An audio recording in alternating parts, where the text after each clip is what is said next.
Hi my loves, I'm super excited for the video today. I've been making it with Elle, who are doing wonderful things to redefine what beauty means, and I'm super excited today because I kind of feel like we touched on it a bit, but expectation versus reality with posing. So especially online, on Instagram, when you see that perfect photo, what really goes on behind the scenes?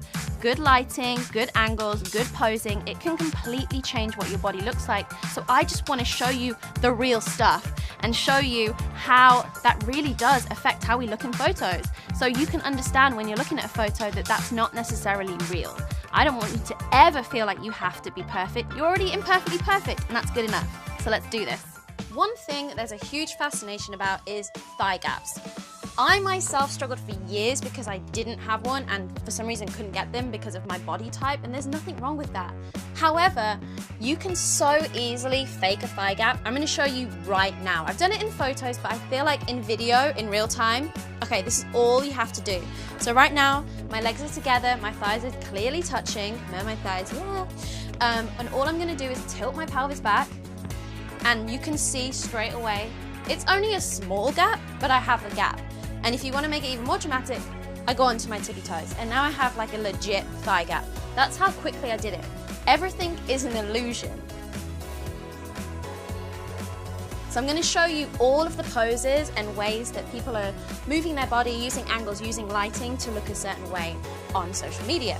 The next one is interesting because it also works for so many other parts of the body, but I'm going to demonstrate it with my arms. Anything that's in the foreground of a photo is going to appear larger. So if you take a photo to the side and your arm is against your body like that, it's going to look double the size than if you just move it back like that. Next one is chins. So we take selfies like this for a reason. It's so you don't see double chins.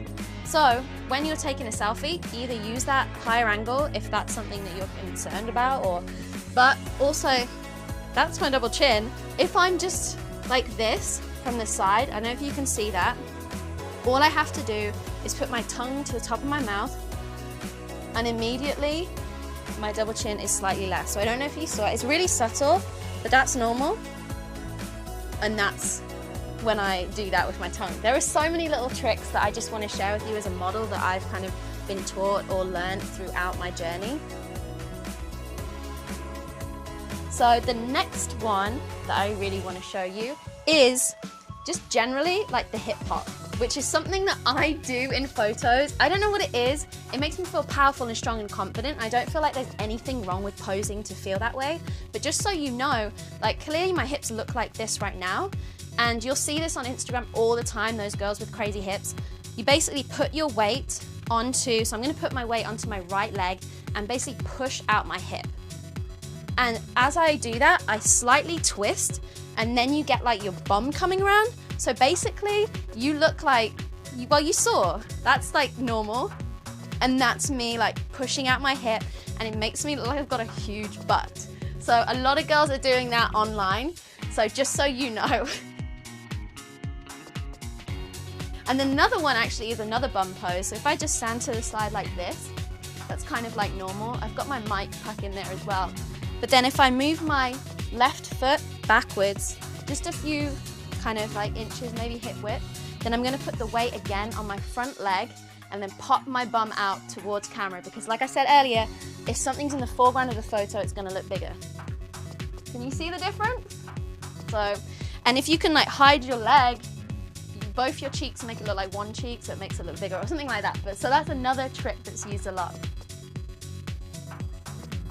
Another one is back fat and back rolls. There is nothing wrong with them, we all have them, but in a photo you can easily get rid of them. So if I pose like that, you can clearly see rolls. All you have to do is lift and extend, and they're gone. So these are all like little minute tricks and tips that I've like naturally learned through the modeling industry, but I feel like you guys deserve to know when you're looking at photos what's really going on, and how there is nothing wrong with back fat, there's nothing wrong with rolls, but people are just getting rid of them in photos. And if they're not, they might even be photoshopping them. So just be super aware when you're looking at perfected images what actually goes on behind the scenes. For me, this was a major thing as a lingerie model. I thought that I had to have a flat stomach at all times because I'd only ever seen images of lingerie models with flat stomachs. And I was really excited a few years back to do a campaign with Aerie where I wasn't posing, I was just being, and they captured me in a moment where my stomach, you could visibly see some rolls and I was twisting, and they chose that image because it was beautiful, and it didn't need to have a flat stomach to be beautiful. That doesn't define your beauty. So I just want to show you how easily most models can go from having some rolls to posing in a way that makes them look like they have a flat stomach. Both are beautiful, it's your body, whatever it naturally does is good enough. So for example, here I am, this is how everybody sits, we have some rolls, but if I pose, I now miraculously have a flat stomach. And also with lighting, I can have visible abs, I can have a much smaller waist, and that is all with angles and posing and doing things that I know will lift myself up and flatten out my stomach. It's really that simple. So when you look at those images, don't think that these people don't get little rolls when they sit down. Don't ever feel like your body is not worthy or not beautiful because you maybe haven't seen it in images or in the media. Your worth and your beauty is so much more than that. So that's really what this video is about. It's about showing you that not everything is real, but you are, and being you is good enough. So thank you so much for watching this video. Now you should head over to Elle's YouTube page because I've also done another special video with them, and I've put together a really personal letter about my own experiences. So I really think you'd enjoy that video. If you like this, like and subscribe, and I cannot wait to see you on the next video. Lots of love.